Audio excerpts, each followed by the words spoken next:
Imagine stepping into the frozen wilds of the Ice Age.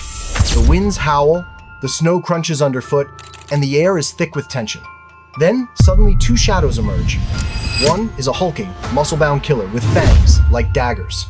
The other, a ruthless pack of snarling predators with bone-crushing jaws and limitless endurance. This is the ultimate prehistoric showdown, Smilodon versus dire wolf. But here's the twist. This wasn't just a fantasy. Fossils from the La Brea tar pits reveal that these two Ice Age legends actually clashed in real life. They weren't just rivals, they were each other's most dangerous competition. Apex predators locked in a survival war for food, territory, and dominance. So, who had the edge? Could Smilodon's brute strength, massive forelimbs, and sabers land a knockout blow before the wolves tore it apart? Could the dire wolf's endless stamina, intelligent hunting tactics, and unbreakable pack coordination outlast a living tank of muscle? And most importantly, what do the fossils really tell us? This isn't just a fight. It's a battle of biology, strategy, and Ice Age brutality. To find out who truly ruled the Frozen Kingdom, we need to break down the science behind the fury. First, let's meet the Ice Age's most iconic killer, Smilodon fatalis, more famously known as the saber-toothed tiger. Except it wasn't a tiger. Not even close. Smilodon was stockier, shorter-limbed, and heavier than any big cat alive today. In fact, its body resembled a bear far more than a tiger. Picture a furry, low-slung powerhouse with front legs like tree trunks and a chest thick with muscle. Smilodon wasn't a sprinter. It didn't chase prey across open tundra. It was a specialist ambusher, built for explosive bursts of power, not long pursuits. Every part of its body was optimized for tackling, grappling, and overpowering large, dangerous prey. The biggest individuals could weigh over 400 kilograms, rivaling modern-day tigers, but carrying far more upper body bulk. Its forelimbs were so robust that some scientists believe it could bench press small cars if it were alive today. But its signature weapon? Those famous 28-centimeter saber teeth. Curved, razor-sharp, and terrifying to look at, but surprisingly fragile. These weren't blades meant to crunch bone. They were precision instruments, meant for targeted killing blows to the throat or major arteries only after the prey had been pinned and immobilized. This hunting method was surgical. High risk, high reward. If the attack landed cleanly, the prey would die in seconds. But if Smilodon missed, it couldn't recover easily. It lacked stamina, couldn't crush bone like hyenas or wolves, and had no real defense against a pack of persistent attackers. Smilodon was the definition of explosive power, a predator that bet everything on the first strike. In one-on-one fights, few could match its brute strength. But in the chaotic wilderness of the Ice Age, power alone didn't always guarantee survival. Now meet the ultimate Ice Age opportunists, dire wolves Canisteris. They looked a lot like modern gray wolves, but don't be fooled, these were heavier, bulkier, and far more dangerous. On average, a dire wolf weighed about 25% more than a modern wolf with a thicker skull, stronger jaw, and sturdier body. But what made them truly deadly wasn't size, it was teamwork. Dire wolves were pack hunters, and that changed everything.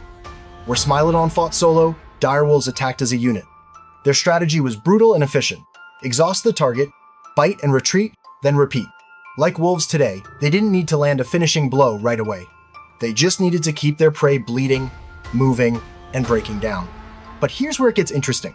Fossils from the La Brea tar pits show an unusually high number of dire wolves and Smilodons together, suggesting that they often competed over the same carcasses. It wasn't just predator versus prey, it was predator versus predator. And these wolves weren't afraid to brawl for a meal. Their weapons? Unlike the saber teeth of Smilodon, the dire wolf's bite was all about bone-breaking force. Their jaws could crack through limbs, crush bones, and devour what other predators left behind. They didn't need to aim for the throat, they just needed to overwhelm. They also had one more secret weapon, endurance. Where Smilodon was a sprinter, dire wolves were marathoners.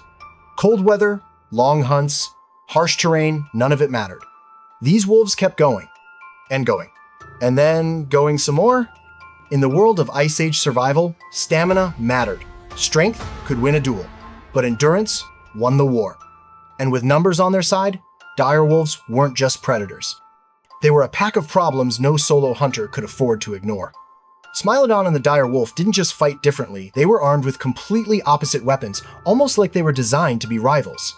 Smilodon's saber teeth were long, curved, and razor-sharp, measuring up to 28 centimeters. These weren't all-purpose fangs. They were surgical tools, meant for one thing: delivering a kill shot after the prey had already been pinned down. But there was a problem: they were fragile. If those teeth hit bone or missed their mark, they could shatter. Using them was like wielding a glass dagger, incredibly deadly in expert hands, but easy to break. Now, contrast that with the dire wolf's approach. Their teeth were shorter, but their bite was absolutely brutal. With jaws powerful enough to crush bones, dire wolves weren't aiming for precision. They aimed to destroy. These wolves could chew through legs, ribs, and even skulls to finish a kill or clean up after one.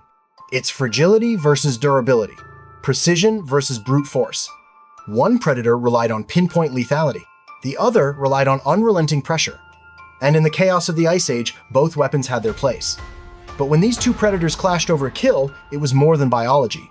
It was a clash of evolution itself. So, let's answer the question everyone's thinking. Who would win in a one-on-one fight?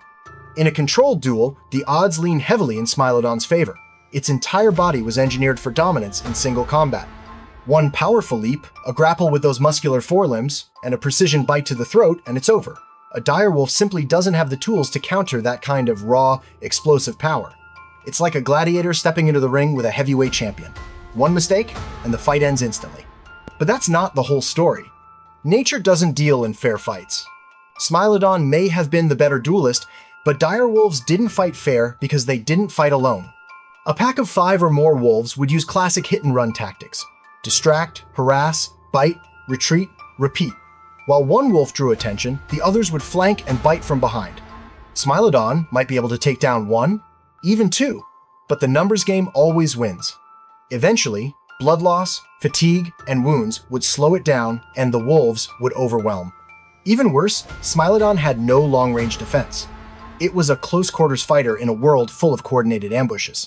Once surrounded, there was nowhere to run, and no way to fend off attackers from multiple angles. So who's the king of the Ice Age? One-on-one? Smilodon takes it quickly and decisively.